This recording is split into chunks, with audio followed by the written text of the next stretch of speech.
kumama kuli chimwemwe, mukondwe Maria Maria, kwa Yesu wawoluka. Takulandirani pano pa Tiyankhuleni Ambuye. Ndipo tulero ndi pa 17 May Lachitatu. Tili mulungu wa 6 munyengo ya Pasaka. Mawu athu oyamba lero akuchokera mu buku la Ntchito za Atumwi mutu wa 17, tiwerenga ndime ya 15, kudzawerenganso ndime ya 22, kudzafika mutu wa 18 ndime yoyamba.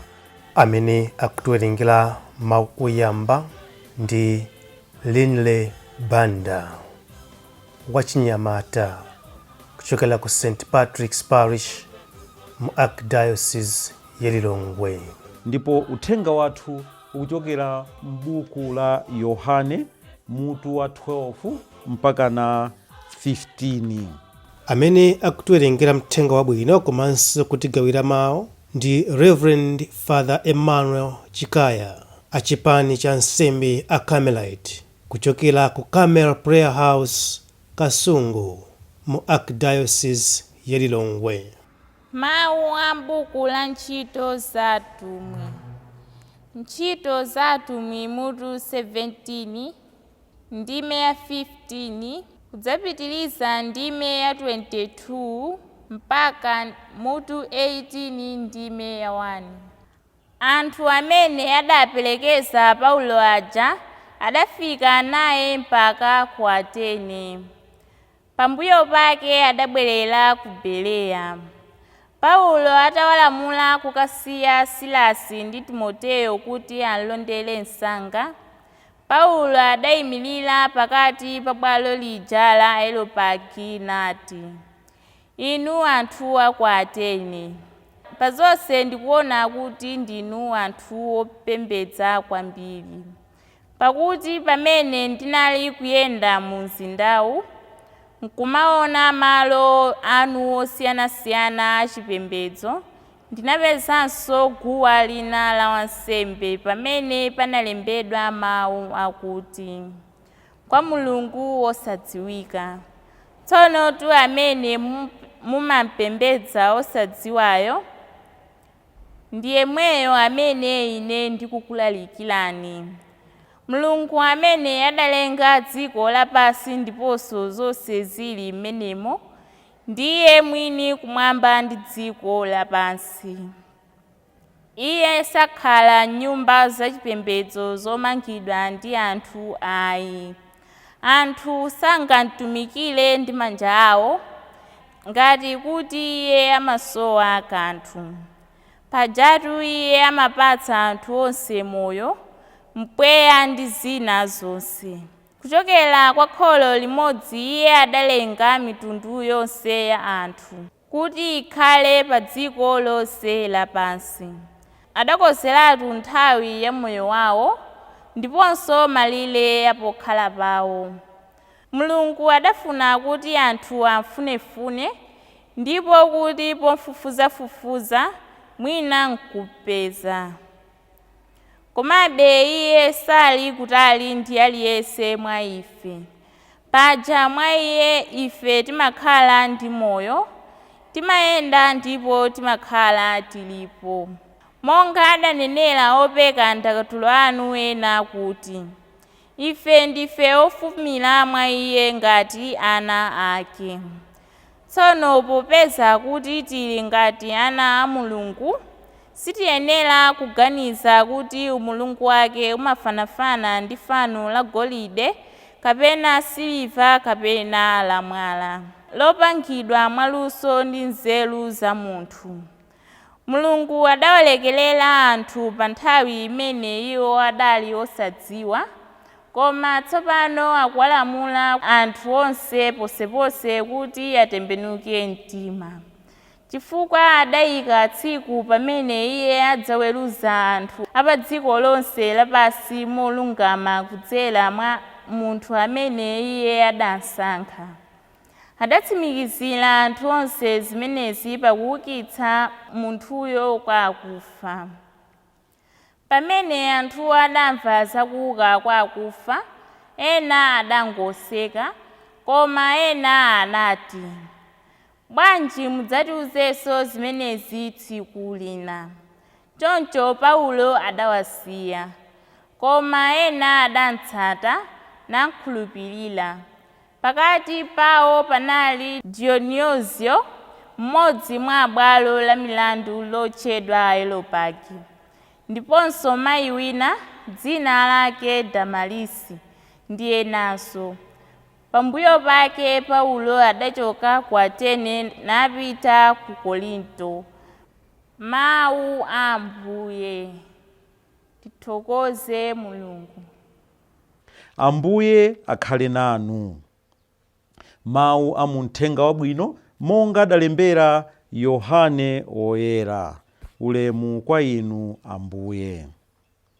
Pa nthawi yomweyo Yesu adawuza ophunzira ake kuti, ndili nawo mawu ena ambiri okuti ndikuwuzeni, koma simungathe kuwamvetsa tsopano ayi.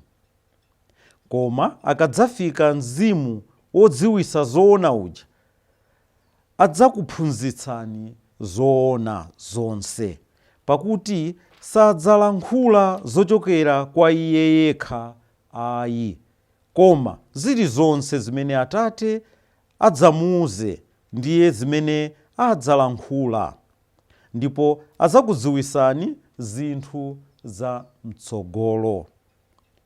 Adzandilemekeza pakuti adzatenga zochokera kwa ine nadzakudziwitsani. Zonse za Atate ndi zanga. N'chifukwa chake ndanena kuti adzatenga zochokera kwa ine nadzakudziwitsani.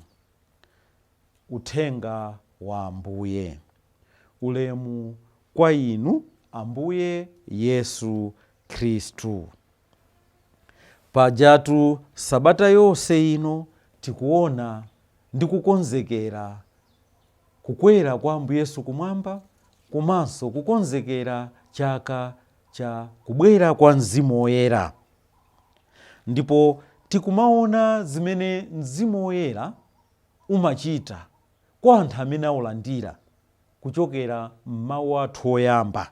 Tikumaona zimenezi ndi mmene Paulo Woyera akuyendera, ndi mmene Paulo Woyera akulalikira.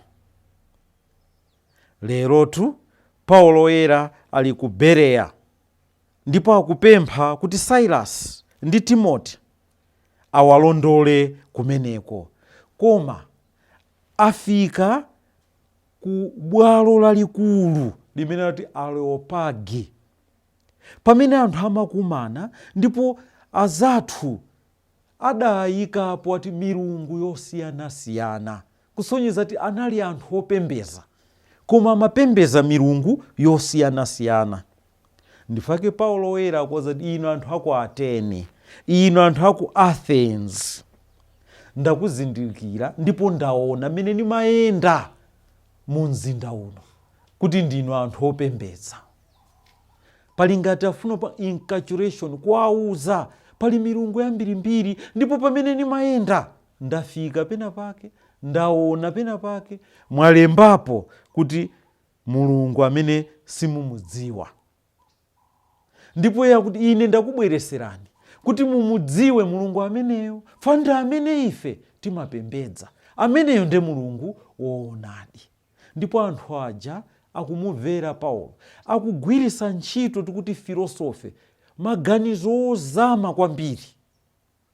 Ndipo anthu ena popeza anthu akumeneko ku Atene anali okonda anthu anzeru, amamumvera ndithu Paulo uja akuwalalikira, ndipo zonse zimaveka bwinobwino, amasatira. Koma pamene Paulo wauza china chake kuti palitu zinthu izi, kuti anthu amafa ndi kuuka, ndipo pali munthu amene ifeyo tikumudziwa, anamwalira nkuuka, akunena za Ambuye Yesu ouka kwa akufa. Anthu aja akukhumudwa, ati zimenezo ndi masewera. Ife moyo wathu wonse situdziwa za zimenezo. Ife timadziwa kuti munthu akafa wafa, zathera pompo. Ndipo ichi ndiye chinali chikhulupiriro chawo, chifukwa anthu amenewa nchifukwa chake amagomera kwambiri nzeru za umunthu, amagomera kwambiri kuti iwo azisangalala, azidya bwino, fa zonse munthu akafa zimathera pompo. Pamene Paulo akoza kuti anthu amauka kwa akufa, akuti zimenezo tizamva siku lina, zimenezo ndezi bwana wazitenga kuti. Ife timesa ti ndiwo wanzeru ngati ife. Ndikangati pamene nthawi zina timafuna kuonesa nzeru kwambiri powauza ena chikhulupiriro chathu, koma anthu aja osavapo kena kalikonse. Chifukwa tu chikhulupiriro ndi kumudziwa Ambuye Yesu, to have that experience of Jesus. Sinkhani ya nzeru, sinkhani yowapanga ena kuti akuone ti ndiwo ozimva komanso ozitsata kwambiri ayi. Ndipo Paulo adavesa tu zimenezi chifukwa adadziwa kuti akuyenera kupitisa Ambuye Yesu ouka kwa akufa.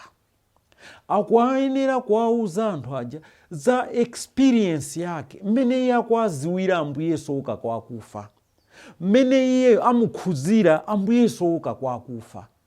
Zimenezo tu ndi zimene zimasintha anthu, sinkhani ya nzeru.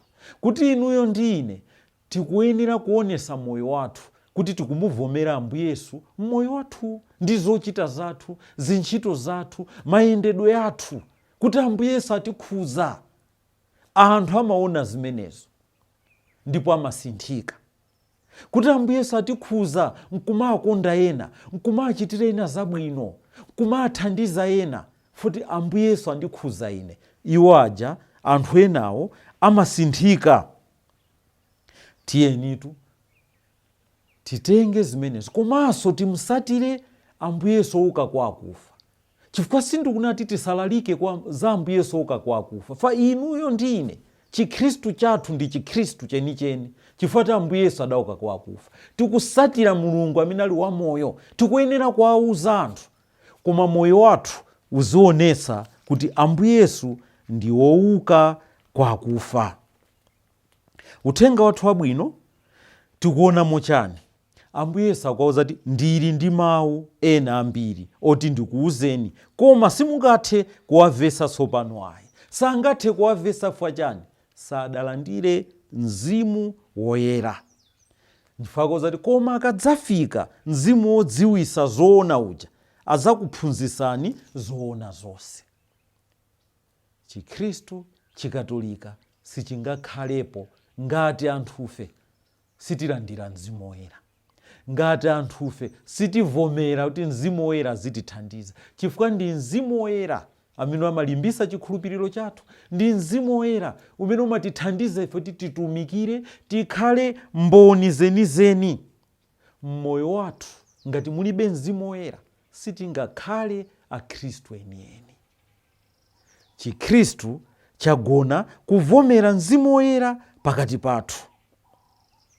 N'chifukwa chaketu Ambuye Yesu lero akutiuza kuti azandilemekeza pakuti adzatenga zochokera kwa ine nadza kudziwisani. Mzimu Woyera sapanga zake zonse zikuchokera kwa Ambuye Yesu, zikuchokera kwa Mulungu zimene amatiululira Mzimu Woyera. N'chifukwa chaketu tikuyenera kumakhala pasi, kumakhala chete, kumalolera Mzimu Woyera atiyankhule ifeyo mmoyo wathu, atikumbuse, atiziwise za Ambuye Yesu mmoyo wathu.